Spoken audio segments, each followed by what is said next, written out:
झारखंड का खूबसूरत इलाका रामगढ़। वहीं के एक मशहूर डीजे क्रू का नाम था ब्लैक बीट ब्रदर्स।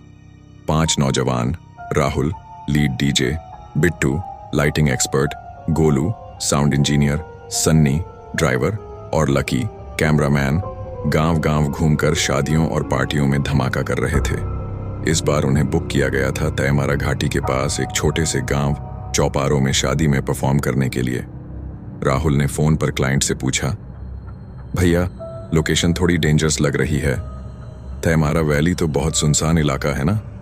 उधर से जवाब आया, भाई सब इंतजाम है, पैसा डबल मिलेगा लेकिन रात को ही बजाना पड़ेगा। पैसा डबल सुनते ही सब राजी हो गए। 10 जून की शाम डीजे ट्रक पूरी तैयारी के साथ रामगढ़ से निकला। भाग 2।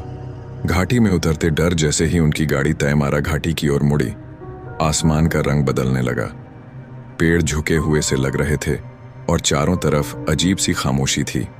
बिट्टू ने चुप्पी तोड़ी, भाई लोग, इस वैली में पहले कभी कोई इवेंट नहीं हुआ ना? गोलू बोला, हाँ रे, सुना है पहले एक बार किसी बारात की बस यहां पलटी थी, सब गायब हो गए थे। राहुल चिढ़ते हुए बोला, अबे बकवास मत कर।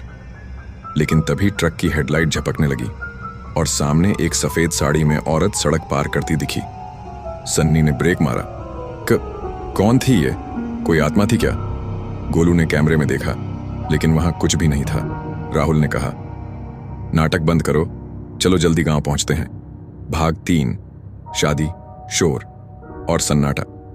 गांव पहुंचे तो सब कुछ सामान्य दिखा। लोग नाच रहे थे, दूल्हा दुल्हन स्टेज पर थे। राहुल और टीम ने फटाफट साउंड सेट किया और तेज बीट्स पर म्यूजिक बजाना शुरू किया।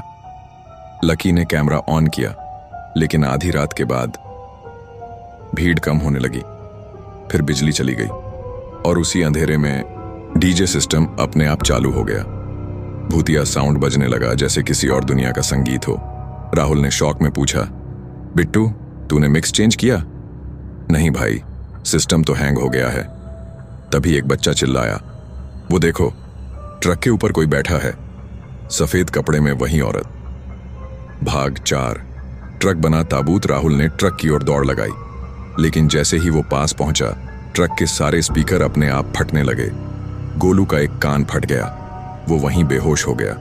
बिट्टू ने मोबाइल से पुलिस को कॉल करने की कोशिश की, लेकिन नेटवर्क गायब। लकी के कैमरे में कुछ रिकॉर्ड हो रहा था। एक औरत उल्टे पांव चलती हुई ट्रक के चारों तरफ घूम रही थी।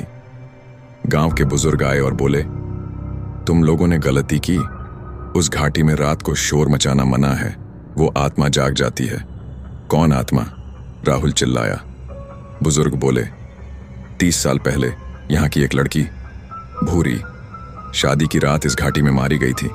तब से वो किसी भी डीजे म्यूजिक पर बेकाबू हो जाती है। जो शोर करेगा वो मरेगा। भाग 5। आखिरी बीट। अब सब भागने लगे, लेकिन ट्रक का दरवाजा अपने आप लॉक हो गया। सन्नी ट्रक में फंसा रह गया। लाइटिंग अपने आप ऑन ऑफ हो रही थी। भूरी की आत्मा सन्नी की तरफ बढ़ी और ट्रक हिलने लगा। सन्नी चिल्लाया, मुझे माफ कर दो, हम नहीं जानते थे। राहुल और बाकी बाहर से खिड़की तोड़ने लगे, लेकिन नाकाम रहे। अचानक ट्रक में आग लग गई और साथ ही साथ पूरी घाटी में एक गूंज उठी, डीजे बंद कर दे। अगली सुबह गांव वाले जब घाटी पहुंचे, वहां सिर्फ ट्रक की जली राख थी। बस एक चीज बची थी, लकी का कैमरा। उसमें आखिरी वीडियो रिकॉर्ड हुआ था। एक औरत भूरी जो कह रही थी, हर शोर मेरी मौत की याद है और हर बीट तुम्हारी बर्बादी है। ब्लैक बीट ब्रदर्स का ये इवेंट उनकी आखिरी परफॉर्मेंस बनी।